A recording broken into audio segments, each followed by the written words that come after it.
এই বই থেকে আপনি ইচ্ছে করলে একটা পাতা এভাবে ছিঁড়তে পারেন। কোরআন শরীফের পাতা কোনো মুসলমান ছিঁড়তে পারে? এটা কি আপনি বলতে পারবেন?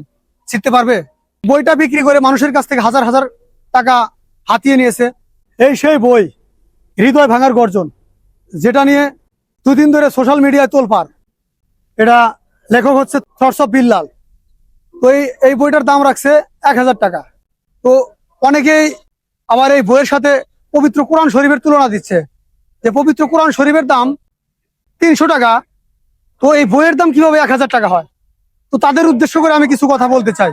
পবিত্র কোরআন শরীফ হচ্ছে আল্লাহ তাআলার বাণী, আর সেটা হলো মুসলমানদের জন্য একটা সর্বোত্তম সম্মানের একটা গ্রন্থ।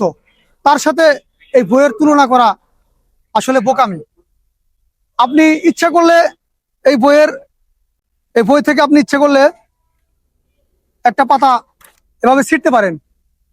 কোরআন শরীফের পাতা কোনো মুসলমান ছিঁড়তে পারে? এটা কি আপনি বলতে পারবেন? ছিঁড়তে পারবে?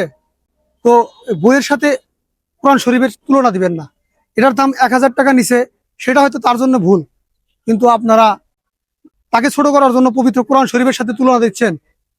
একটা আপনি যে পোশাকটা পরে আছেন, চিন্তা করেন, সেই পোশাকের দাম 2000 টাকা হতে পারে, 3000 টাকা হতে পারে, 5000 টাকা হতে পারে, কিন্তু কোরআন শরীফের যে কাবার, সেটা কি সেই কাবারের সমতুল্য হবে?